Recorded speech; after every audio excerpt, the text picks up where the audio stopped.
Ka nisur zyrtarisht aksioni për largimin e automjeteve të sekuestruara dhe të amortizuara nga qendra e grumbullimit të automjeteve të përdorura në Vlorë. Bëhet fjalë për hapësirën që ndodhet pranë stacionit të trenit të Mallrave në lagjen 24 Maj, e cila prej vitesh shërben si pikë depozitimi për mjetet e bllokuara nga policia dhe institucionet ligjzbatuese.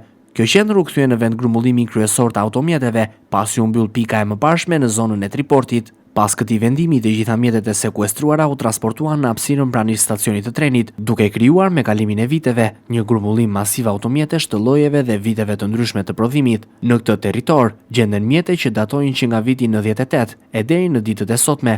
Shumë prej tyre kanë qëndruar për vite të tëra të ekspozuara ndaj kushteve atmosferike, duke u degraduar gradualisht dhe duke krijuar një panoramë jo të këndshme për zonën përreth. Burime konfidenciale i kanë bërë me dije televizionit 6+1 Vlora se deri më tani janë larguar rreth 800 automjete. Sipas të njëjtave burime, pjesa më e madhe e tyre dyshohet se janë dërguar për skrap, si mjete që nuk kanë më asnjë vlerë funksionale.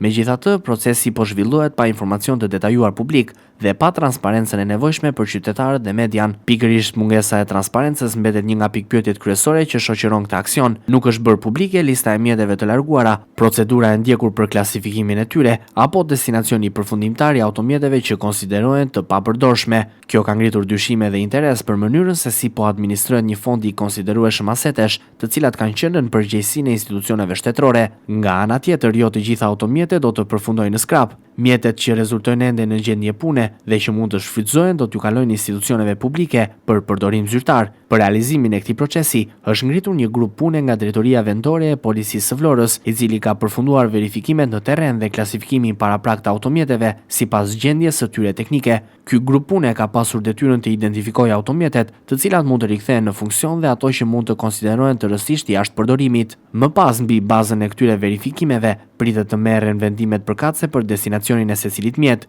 Qendra pranë stacionit të trenit ka shërbyer për vite me radhë si vendi ku transportoheshin automjetet e sekuestruara nga policia për arsye të ndryshme.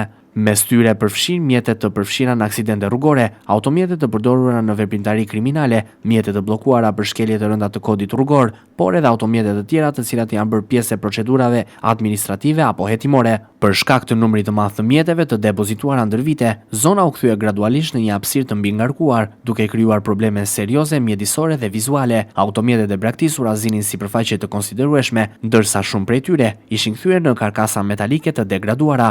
Ndërkohë, burime policore kanë konfirmuar për televizionin 6+1 Vlora se automjetet që shërbejnë si prova materiale në hetime kriminale apo në dosje aksidentesh rrugore nuk do të preken në këtë fazë. Këto mjete mbeten pjesë e proceseve hetimore dhe gjyqësore në zhvillim dhe për rrjedhoj nuk mund të largohen pa përfunduar procedurat ligjore. Megjithatë, sipas informacioneve të siguruara, numri i këtyre automjeteve është relativisht i madh, çka do të thotë se një pjesë e konsiderueshme e qendrës do të vazhdojë të mbetet e zënë edhe pas përfundimit të aksionit aktual. Largimi i automjeteve konsiderohet pjesë e një plani më të gjerë për sistemimin e hapësirave publike dhe reduktimin e objekteve të braktisura apo të sekuestruara ndër vite. Synimi është lirimi i sipërfaqeve të zëna prej vitesh nga mjetet e amortizuara dhe përmirësimi i menaxhimit të këtyre zonave në funksion të komunitetit. Megjithatë, ndërsa puna për pastrimin e qendrës ka nisur dhe automjetet po largohen ditë ditës, mbetet ende e paqartë se sa mjete do të përfshihen në total në këtë proces dhe se cilat do të kalojnë në përdorim institucional dhe sa prej tyre do të përfundojnë në skrap. Për këtë arsye,